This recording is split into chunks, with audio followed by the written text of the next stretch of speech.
Hello, everyone. Welcome back to another episode of For the Badge.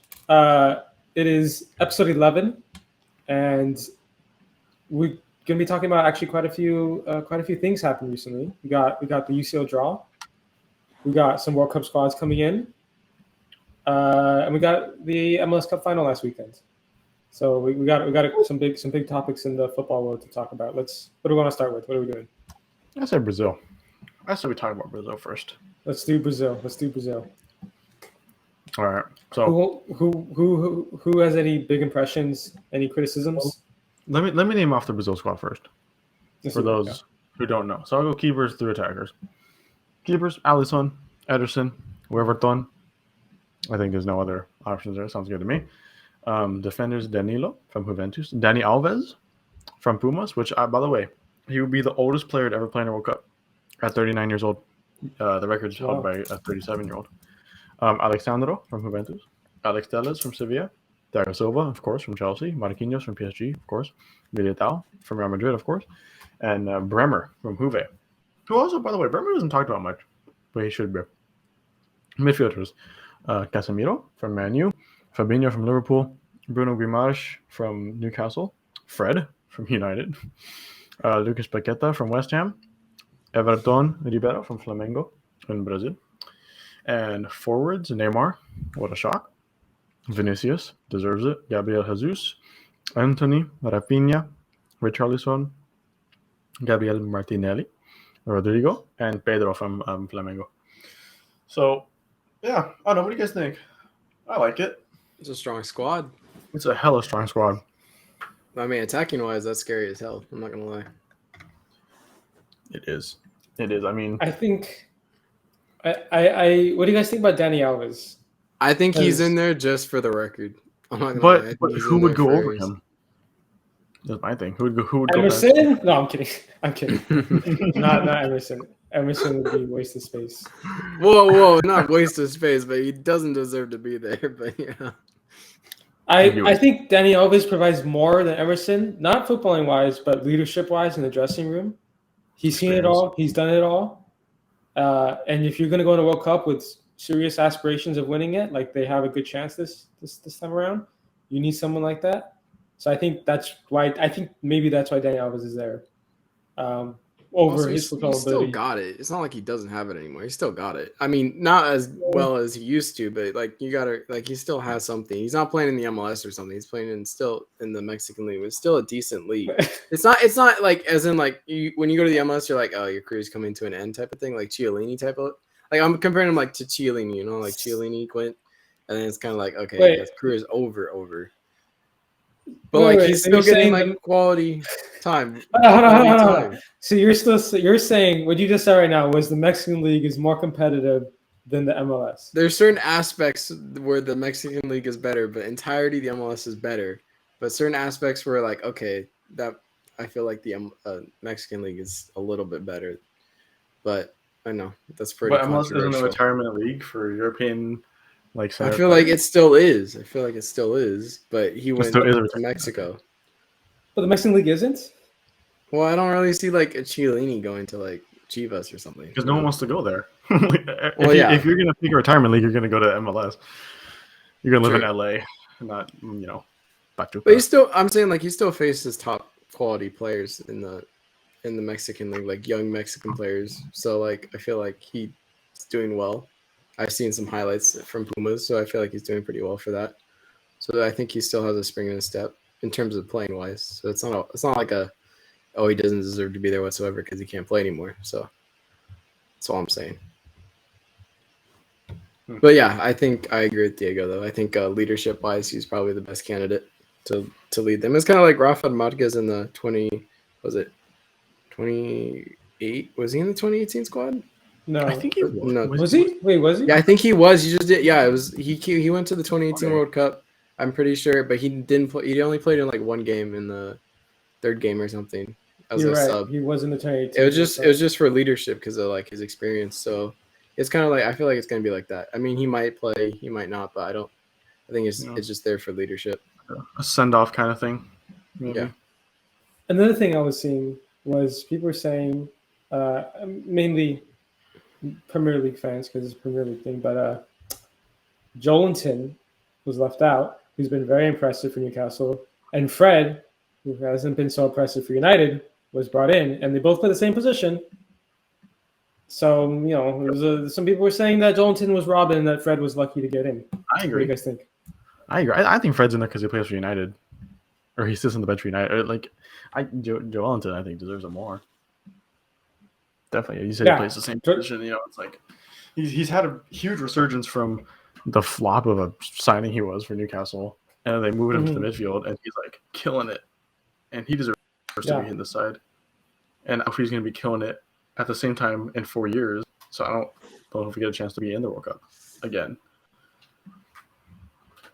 Yeah, I think he should have been in it as well. I think he is a very good player. And first of all, Newcastle are higher up on the table than United. Joelinton has been more impressive than Fred. And Fred's not even when United play their strongest lineup, it's like R16 and Casemiro. So Fred doesn't even start. Joelinton, I'm pretty sure he starts most of the time. I know Newcastle have a strong midfield now with Bruno Guimaraes and the other players they have, but I'm pretty sure he starts. So maybe a bit of a United bias right there.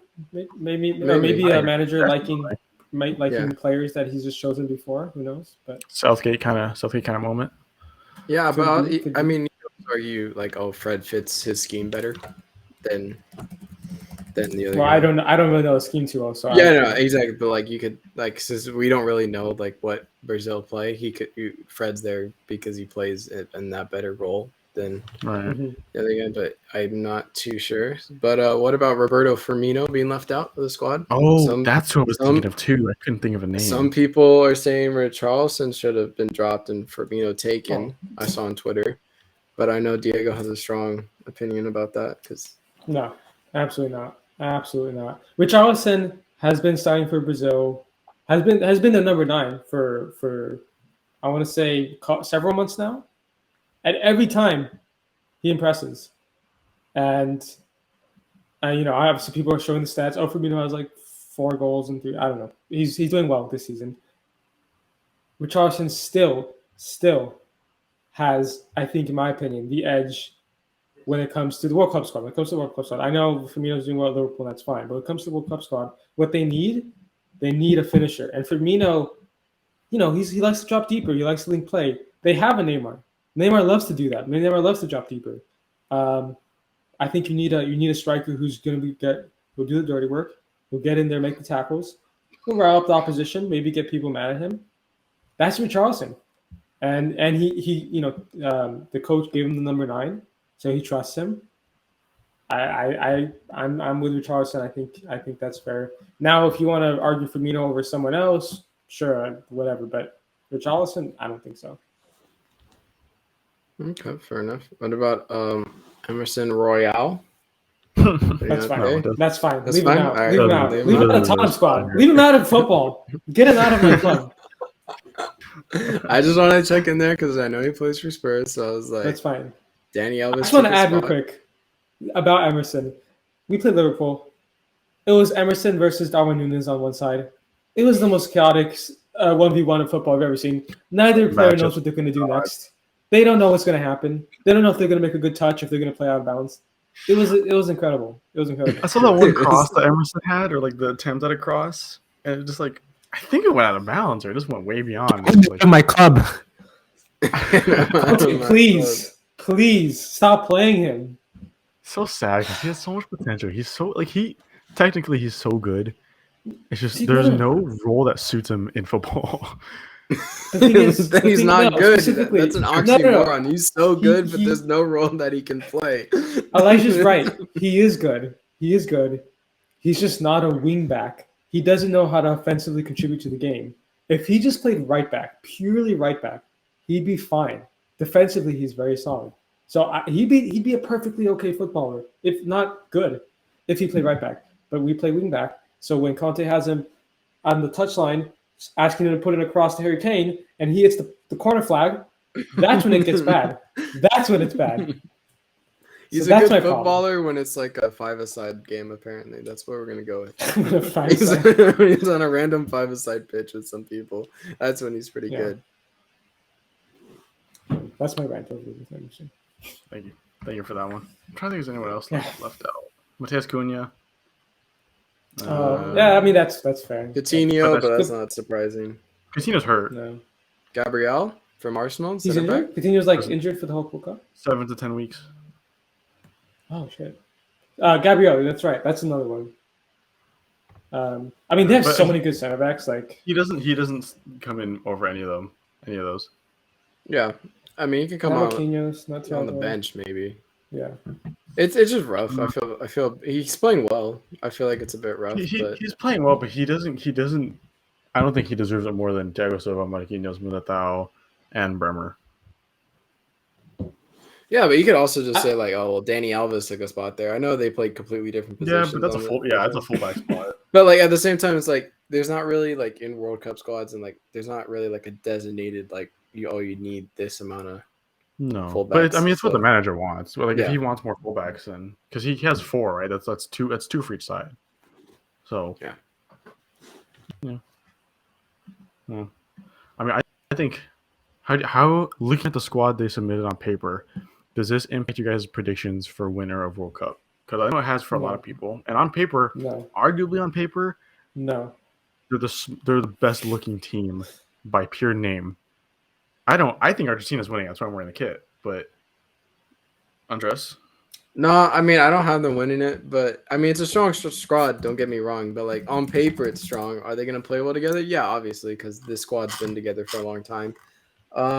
But I think they can go far. I think they're a dangerous side, but I think they're going to fall short once again. I mean, I feel like they always do. They always have a really good run, and everyone thinks they're going to win it, and then they fall short in the semis. So I think that's what's going to happen again. But yeah, I think here's a little prediction. I think Ederson's going to have who do you think's going to start? That's the question. Allison or Ederson in goal? Allison. Allison? Easily. Really? Allison, yeah. Okay, I'm going to predict Allison makes a crucial error in the wrong time of the game, and they lose because of him. That's just a little... Why? I don't know. I just have a feeling. I feel like Allison's this season's been a little bit prone into making bad decisions in terms of distribution that have led to goals. So I think he's gonna mishit it, and then it's gonna be a bad time in the wrong game, and they're not gonna be able to recover from it. Now that's just kind of like one of those random predictions, but you never know. But I think that might happen. Interesting. It's gonna be like the whole like Andres Escobar thing, the Colombian player. Andres, you know that? Yeah. Yeah, it's gonna be something like that. He's gonna die. Just make a mistake. Okay. Whoa. That was the first thing I thought of when you brought it up. I was like, okay, I'm gonna like mistake leading the Your goal. mind went straight to that, dude. I couldn't think of any other mistakes leading the goal in World Cup. No, not the dying part, but the Andres Escobar part. Yeah.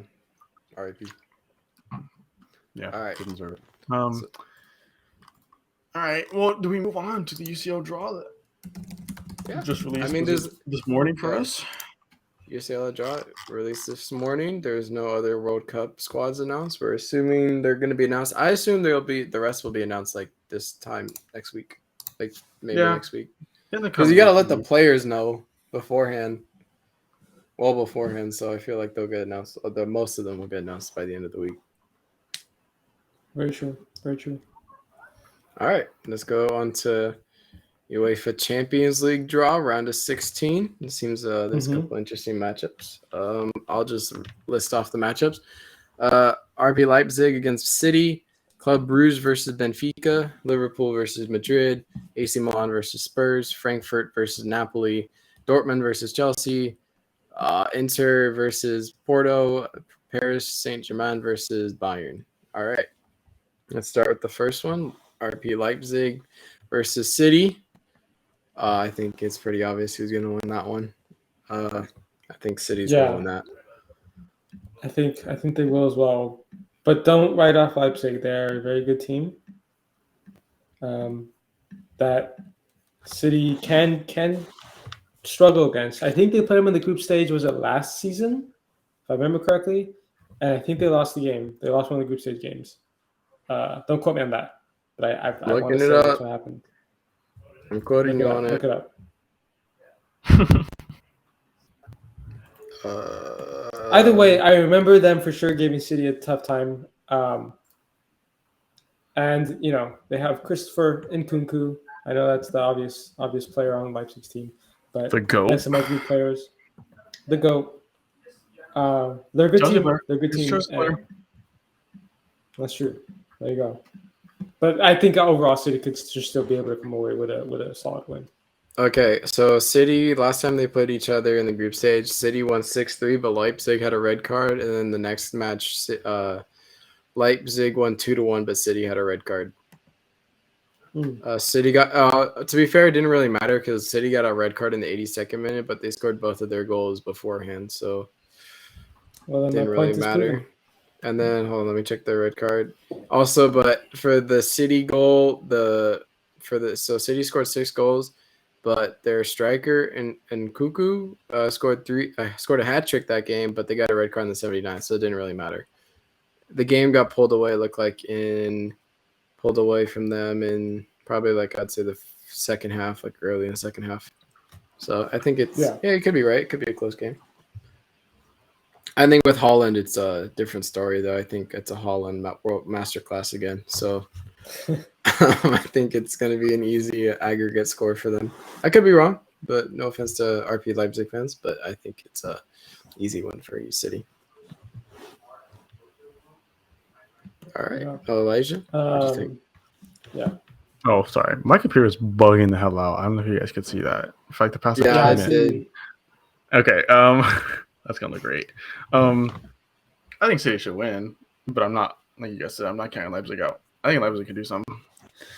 I wouldn't be surprised, especially with City's horrific record in the Champions League, winning. I mean, the past 6-7 years or 5-6 years should have won, and haven't been able to. And I think Leipzig. I wouldn't be surprised if I see Leipzig knock them out, but the odds are way stacked against them. So I think City's winning it. I think, like you said, Holland could be the difference in the entire Champions League for them. All right, next matchup, Club Bruges from Belgium versus Benfica. I think. Oh, that is a good point to shout out Club Bruges. They are the first. I think they are the first Belgian team to actually reach the round of 16. Ever? And I want to say yes. I remember reading something about that. Okay, that's interesting. Or it was something to do with no, it was that. I think it was reaching around 16. I'm pretty sure that's what it was. So they actually and they are, I mean, arguably the weakest team. Weakest. Obviously they're in the Champions League, but they're the weakest team to probably be left.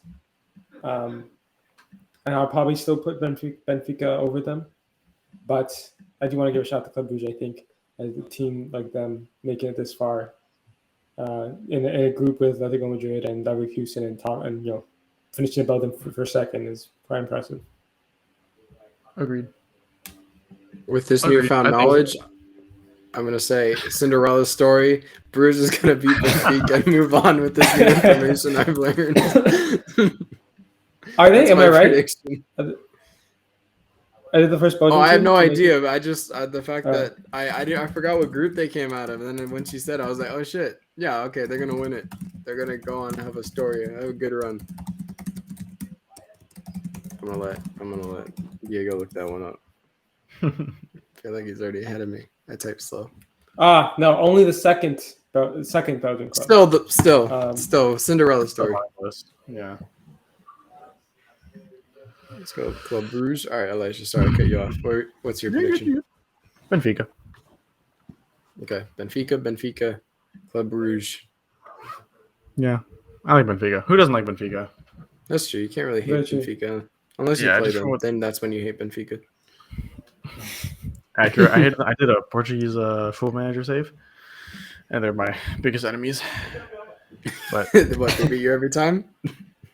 No, for a little bit, yeah, but then I got to the top, and you know how it is. Flex on us, yeah. My Peruvian striker Joel Ormeño, and Kim Kyung Wong, the South Korean cam. So Yeah, I historical get names. you. All right, our next matchup: Liverpool versus Madrid. Madrid. This is.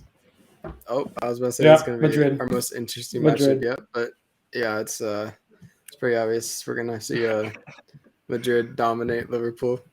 There's no competition here. Yeah. If Liverpool were in form and played like how they usually do, it's more of a debate. But the fact that they're playing like dog shit right now is, I mean, they won't actually play until after the World Cup, but I doubt they'll find their form. So yeah, I think it's pretty obvious. So. Madrid's it's about to be another Benzema masterclass, not a Haaland masterclass, a Benzema masterclass. Wait, no, actually, it might not be because he had 0 goals in the group stage. Yeah, but he turned up though when it was the. That's very true. When it was knockout rounds, he turned up. Of course, it's true. But I mean, last year also he had, I think, most goals or second most goals coming out of the group stage of anyone. So let's say his form doesn't pick up from group stage. All right, I'm not saying Vinicius is going to be the man. Next man up, Vinicius masterclass. Eden Hazard. Eden Hazard masterclass. No, but it's Madrid all the way. There's no ifs, ands, or buts about it. You know, I'm gonna say a Courtois masterclass. Yep, I'm gonna just put it out there. He won them the Champions League, so I'm gonna just say Courtois masterclass. All right. This is close to Diego right here. AC Milan versus Tottenham.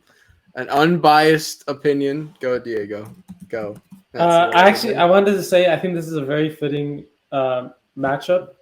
I think both teams on their day are very good teams. AC Milan had a bit of a mini implosion in the beginning of the Champions League, but they rallied it up and they were able to finish second. Same with Tottenham. We struggled in the beginning. I think we had 2 losses in our first 4 games. Then we rallied it up, and we showed some great resilience to fight back in many games. I think it'll be a close game. And honestly, it could go either way. I really do think it could go either way. I think it just depends who dominates more in their home games, because I think both teams will be very strong with their respective home stadiums. Naturally, I want to say Tottenham, but I'm not afraid to say that Milan are a great challenge that would be interesting to see if we can show that what we're made of, or if we fold. Okay. Yeah, that was a great explanation. That was a great way to introduce this matchup here. Wow. So I do. That was top class. I'm going Milan because I'm just kidding. No, I'm going Tottenham. I think Tottenham's winning it. I think it's going to be a good match, but I think Milan are just to be fair, it's a long time before these teams play. Like anything could happen before then. Their best players could be gone. They just might not be in form when it happens. Yeah, but I think I'm just gonna go on paper then. Tottenham's winning. I'm gonna go with the Londoners. It's shocking, I know, but I think it's gonna be a Harry Kane masterclass. Everything's a masterclass for me, but I think it's. I'm just loving the word masterclass. It's gonna be a Harry Kane masterclass. He's gonna score 2 goals, both legs. Just wait. That's my prediction. All right, I think that's not too bad. Not too bad a prediction there. Mm-hmm. All right, Frankfurt versus Napoli, the Europa League winners versus Napoli, who's doing very well at the moment. Versus, I don't know what to say. Like, I mean, like they usually kind of still unbeaten in the. Well, I'm pretty sure in the entire season. Damn. Yeah. All right. Through 13 in the league at least. 11-2 in the league. My lord.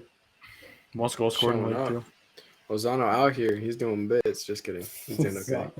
He's not really playing, but he's done some stuff when he's come on. I mean, I think are we all in agreement here that it's going to be Napoli thrashing. Oh yeah, 100%. Yeah. Fuck Frankfurt. Yeah, Frankfurt's in 5th. I'm pretty sure they're in 5th in the Bundesliga. Bunch of farmers. Get out of here. Can I give a shout out though to a rising star at Frankfurt? Actually, 2. I want to give a shout out to Kolo Muani. He has been balling and very underrated in my opinion. Not many people are talking about him, but has been very good. I've been impressed every time I see him play. think he scored against us in that 1-1 draw we had. So it was a very, very good player. And Daichi Kamada, to give a little love to the Asian players out there. My guy. Very, very, very good player. He actually, if I remember reading this, and this is why I'm bringing him up, he has the best conversion rate in the Bundesliga, like shots to goal ratio. No kidding. And he's 25 and he's been balling for what national team does he play for? Japan. Japanese. He's Japanese. Okay. Looks like my money's in good hands at the moment. Looks like it might come true, guys. Hey, honestly, he could be a low key popping off at the World Cup as well. So I think he's somebody to look out for. I think you're gonna say Dribble So. Oh, that's right. I forgot. Yeah, Dribble So as well. I mean, I don't think he played against us. That's why he didn't like highlight in my mind. But yes, Dribble So, who I caught out in last episode as a Swiss baller. But yes. Frankly, we have a lot of good ballers, but Napoli are just Napoli. They're just doing what they do. Yeah, Napoli's ballers are balling more than their Frankfurt Also, baller. fuck Frankfurt. I knew. I knew. I hope they get slaughtered. You know what? I hope they lose by 10. I don't give a shit. Fuck them. We should be here. Fuck them. They played well. We should be here. we should. Here. Fuck. It was our fault. I'm not even gonna cap. It was our fault. The reason why we lost. But He's gonna cry. Fuck them. Just go on to the next one, guys. Come on. Okay. Dortmund versus Chelsea. I think Dortmund's gonna win it. Okay. They go ahead of spiel. I want to go on my spiel. This pertains to me. Unbiased. An unbiased spiel. Let's hear it. Yeah. Okay, try to be as unbiased possible. Okay, Diego was very unbiased. I didn't start talking yet. This is going to be a fantastic matchup, I think. And I think it could go either way. Like I said, I think purely paper, everyone healthy, Chelsea has the advantage here. But I think it's very similar to how Diego described it, is who can perform better at home. Because Chelsea have a great home atmosphere that fits Chelsea. Dortmund have a fantastic home atmosphere that fits Dortmund with the yellow wall. It's going to be great, but also I think it's very heavily determined on determined on injuries by then, because we've seen how injuries have ravaged Chelsea currently. I don't know enough about Dortmund to see how injuries have ravaged them, but they're doing well too. So I think it's going either way.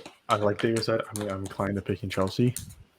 As a Chelsea fan, of course, I think it wouldn't be a shock if either team wins. I think it'd be more of a shock if Dortmund wins, because Chelsea probably go in favorites, with odds wise, Chelsea would go in favorites.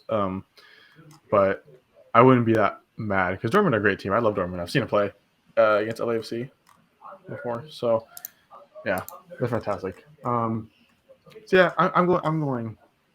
personally going Chelsea. Unbiased, I'm also going Chelsea, but not to say that Dortmund could pull off a win here, and no one would be insanely shocked. So, yeah, very similar to Milan Tottenham. I think they're both great matchups to consider. I agree. I like as well. That was a good summary. I would want to ask about Dortmund. They are very, very inconsistent. One game, they will blow you out of the water. They will just absolutely shred you. Their offense, Jude Bellingham, Makoko, Julian Brandt, all of them just rip you to shreds. Next game, it's like they can't string two passes together. So I will say this. Okay, form right now is in no way going to impact form then, because it's I think it's in February, right? Exactly. It's in February or January, February, and that's not for another 3-4 months. Very true. So, but the way Dortmund ended the group stage, they ended on 3 draws. So you had City and Copenhagen. So again, like I said, it might not have any bit of bearing on the knockout stages, but I wouldn't say I'm worried by it. But like you said, they're consistent and consistently inconsistent at times. If that makes sense, who knows? They could pull together a masterclass against us in Andres' words, or I think be shambolic. It would be very important that Chelsea does not collapse at Dortmund Stadium. Very important that they do not fall to that. It's going to be hard to not. Atmosphere. It will be mentally. It will be very difficult. But if they can even get away with just a 1-0 loss, at the worst, a 1-0 loss, you come back to Stamford Bridge. I don't know who goes where first, but basically, as long as you make Stamford Bridge count, then you'll be good. But going to Dortmund, not easy. Tottenham had to play them. It was extremely difficult. I remember all game we were holding on to win that game. So very, very difficult. My prediction is whoever is the home team on the second leg wins it. Chelsea's home team on second leg. All right, then I go Chelsea. I feel like Dortmund. I feel like Dortmund's gonna win the first one, but I think Chelsea's gonna pull it back in the second leg. It'll be good. It's very fair to say. It's very fair to say. Yeah, it's wow. That's amazing that we're all agreeing on a team on two matchups that can consider. Oh my god, concern two teams that we support, and we're all in agreement. This is fantastic. We're growing as people. We're growing as people. Took us 11 episodes, but we're growing. We're getting there. Adulting. Next matchup is Inter Milan and FC Porto. I think another good matchup. I think I'm leaning. Actually, how are Inter's in 7th in the Serie A. So I don't know. They're scoring well. Their defense has been mad, which is kind of sad because you have De Vrij and Skriniar in the back. It should be, as well as Dumfries and Gozan. Porto's second in their league. Yeah, but it's also the Portuguese league. Yeah. It's Benfica or Porto every year. So I don't know. I'm inclined to lean towards Porto. I feel like they never get past the round of 16, like ever. They're always there, but they never do it. Tell Mourinho that. With that being said, I'm gonna go Inter. All right. Inter obviously on paper are superior, but Inter are, I think I'd like to say Dortmund, very inconsistent. One game they're clicking, the next they are not. I think it depends a lot on how the offense for them is going, especially because I think Lautaro can have some great games, but sometimes he just disappears a little. So I think it depends on that. Obviously, Inter are the favorites, without a doubt. But I would like to see Porto pull an upset. I think that would be very fun. So I want to say Porto, but if you're asking me like statistically, I have to smartly say Inter because it's just Inter. Definitely very fair. That leaves one last matchup, arguably the best matchup. Not even arguably. This is going to be the best one. PSG versus Bayern Munich. Two teams in their respective leagues in form and Champions League and in great form. PSG actually getting second in the group stage though. But Messi versus Muller. I think it's going to be a fantastic watch. Who doesn't? It's going to be great. It's going to be great. Giants playing each other. At least 5 goals are going to be scored in the legs. Watch it just be like a dead 1-1 game. Honestly. And like 2-1. I can't see it because both teams devour other teams with their goal scoring, not their defense. Yeah. Not to say both teams, not to say they don't have bad defenses, but like, I mean, you look at PSG, how many goals and assists they're, Messi, Mbappe, and Neymar are, doing up there. Like, yeah. And Bayern Munich are Choupo-Moting. So, like, is it fair? Is it really fair, if we're being honest? Touted as being United are looking at him as a replacement for Ronaldo. That's a legit rumor I saw the other day. What a player. So he's the same conversation as the all-time greats. So you have Messi, Mbappe, Neymar versus Choupo-Moting on his own.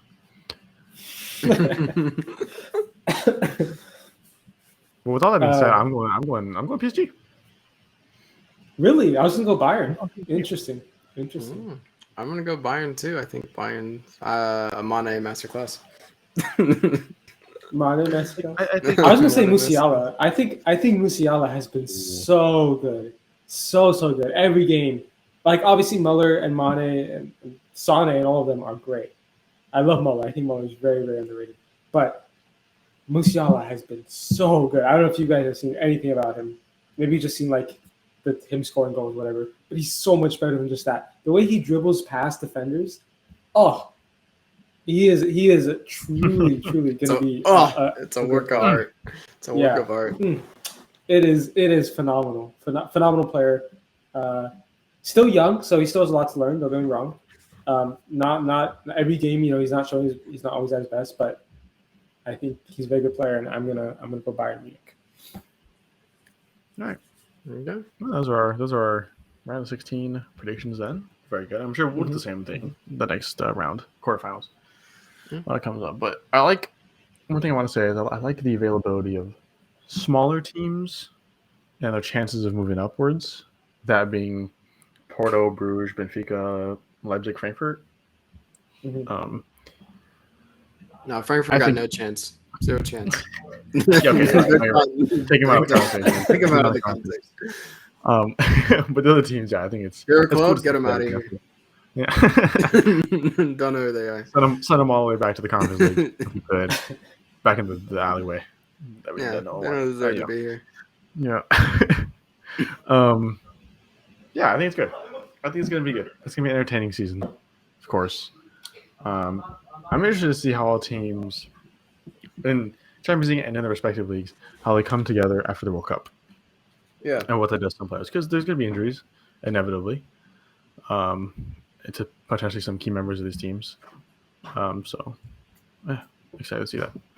It's going to be, it's added to your point, but it's going to be exciting to see, I feel like there's going to be some teams that when they come back from the World Cup break, that some teams are going to drop off, and then some teams are going to come back brand new. I'm hoping West Ham is one of those teams that come back brand spanking new and find their form, but I don't know. But I feel like there's going to be some teams that drop off. Maybe City drops off. Arsenal may drop off. I don't know, but City's not dropping off because Holland's not going to the World Cup. Yeah, but he's at home. He's not like he's doing a whole lot. That's the thing. He's not playing. No, but he's going to train his ass off, though, is what it is. What's yeah, going to happen. But that's different. Training and game is completely different. Two completely different things. Of course, but I'm sure City will put up something for him to be doing to keep him occupied. But yeah. That's my thoughts about the World Cup break. I'm hoping specifically West Ham find their form on the way back. Yeah. Fair. All right. Well, we're getting up there in a minute, so let's end it off with the MLS Cup Final. What a game! Can we all agree? Yeah. Thank you. Okay. We just agreed. There we go. I was gonna say we all agreed. Yeah, that's a great win. I want to mention how good it is for sports for the MLS. Sorry, for the MLS in general. To have such a good game like this, the limbs that we saw from the fans, Gareth Bale scoring the winner, putting the game more into international perspective not the winner, the who drew the penalties, yeah. But that being him, everyone's gonna start talking about it because it's him. I think it's fantastic. I think it was great, and people were like, I mentioned this to you guys before we started recording, but the video of him scoring it and the fans behind freaking out, and even it was Sport Bible, who I'm pretty sure is a UK brand. But all the comments underneath are like, "Why didn't MLS have limbs like this? They're really going crazy over there and stuff like that." It's one game alone is not going to change the international perspective, and it's going to take years to change the international perspective of MLS from being a retirement league to a decent league. But I think it's fantastic to see. Being a MLS fan myself, it's great to see, and I want some respect per se for the old league here, But yeah, I mean.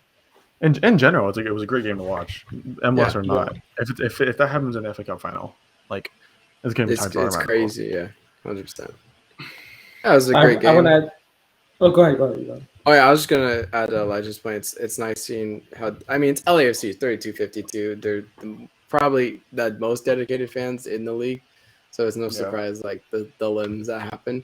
Also, I've noticed a lot, even with the USL, is there's a lot of dedicated fan bases now because they're now these teams that are coming up, or these teams now have are more involved in their communities, so people feel more attached to them. And just like how in England, how football is so important in their respective communities and how big of an impact they have.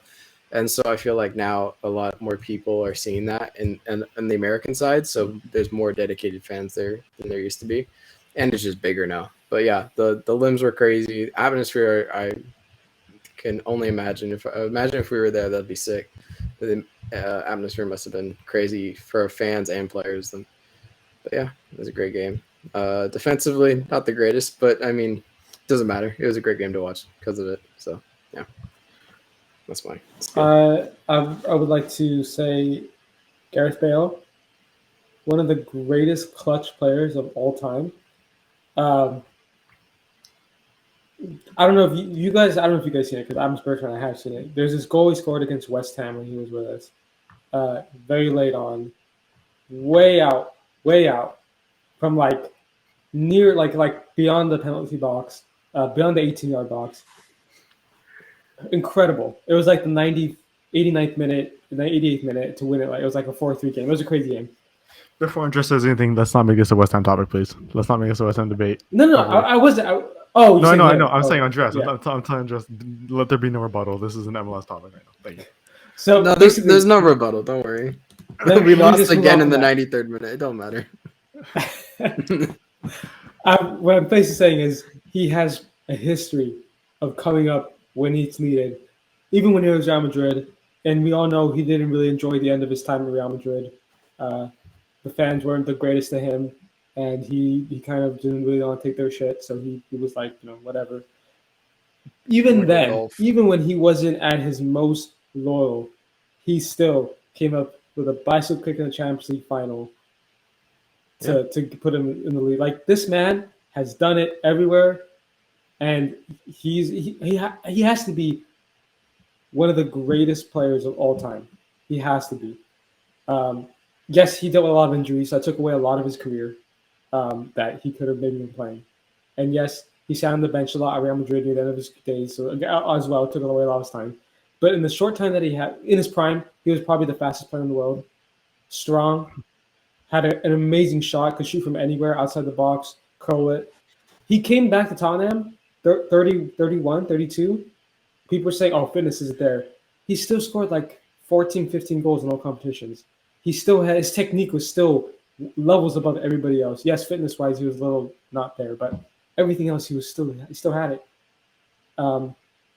Incredible player. And I know I'm a little biased as a Spurs fan because, we had him for a long time. He won Young Player of the Year, I think, twice, which is not common for many players to win. He's, I think, incredible player. And now at 34 in LAFC Stadium, in the last 9 minutes of the game, to even give them a chance, he scores a header. Like, that's just what Gareth Bale does. It's what he does. And he's going to the World Cup. Hey, maybe we see something USA great in trouble? Maybe we see something great from old Gareth. Old Gareth. Good old Gareth. Yeah. Gareth Bale masterclass. Hey, it could be. I also had one more thing. I do kind of wish, especially after with Elijah, he told me some of the things that went on with the Bank of California that happened. I do kind of wish, and I know it takes away from a lot of things, so I'm not saying I'm completely saying this, completely convinced on this idea. But I do kind of wish they went the Champions League route and went to neutral ground for the final. I agree.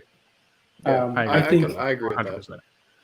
I think having fans even amount on both sides and a neutral ground where everybody's on fair playing field. Because let's be honest, the penalty shootout was in front of 30-52, and if we're at Second LAFC didn't get a huge advantage from that, then we're lying to ourselves.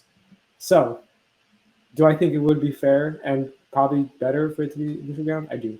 But nothing to take away from the game at the Bank of California. That was just it. I'm not saying not to do anything away from that. But yeah. And before we end it, then, I also want to bring up, just shout out John McCarthy, backup keeper. Oh, yeah. Who came on for Mexican proposed, broken leg, and had a flawless penalty. Flawless penalty shootout. So no one talks about it because a goal resulted from it, but his save from that last goal. Oh, that was top that was a wonderful save. Yeah, that was a great reaction. Tips of his fingers, and unlucky that a player happened to be right there, right? But that was a fantastic save, and then he goes on to penalties. By the way, he's never saved a penalty in his career. I don't know if you guys knew that. He's never saved a single penalty in his career.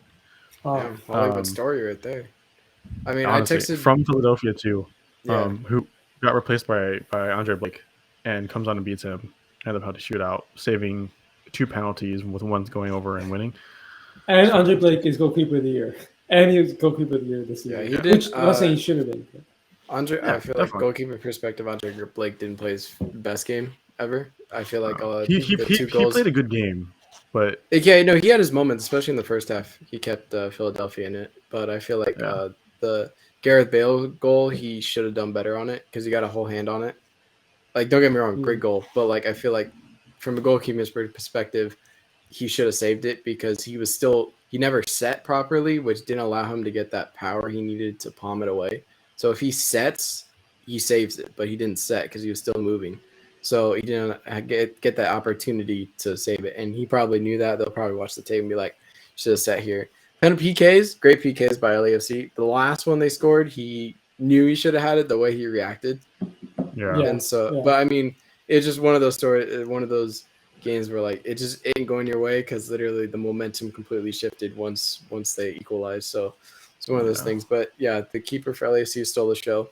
I think he deserves his own starting spot based on that performance. But Agreed. Well, no, I mean, Kropo's still better. Somewhere. I mean, somewhere else. Somewhere else. I think he needs to go somewhere else. I mean, that last save, even though it resulted in the goal, that was top class save. I was amazed by that save. Great reaction save. I don't know if you guys saw it, but I know in the penalty shootout when Ilya Sanchez scored it, he ran over to John McCarthy, and John McCarthy was just walking towards the goal with his head down. He didn't know that Ilya Sanchez scored with all the fans next to, like 5 feet away from cheering or players running to him because he was just so focused on the penalties. Like, he's literally just like walking, strolling over it and had no clue. And Ilya Sanchez jumped on him and he looked up and he's like look at his team. He's like we won, and I don't know, it was really cool to see. One of those moments that are going to go down in MLS history, like not just LAFC history. Like that was arguably the best MLS Cup Final of all time, if not one of the best MLS games of all time. And that's going down. Ooh, that's El Tráfico with Zlatan. Yeah, well, I didn't say best. I said one of the best though. Yeah. Okay. Right, fair enough. One of the best. Definitely. I think what adds to it a lot, is literally the occasion. The occasion, the atmosphere makes it one of the best for sure. Definitely. But once again, if we're doing that, LAFC also is there as another game they played in. That's one of the best. So it just shows the fans and the atmosphere and the type of team they are. So yeah.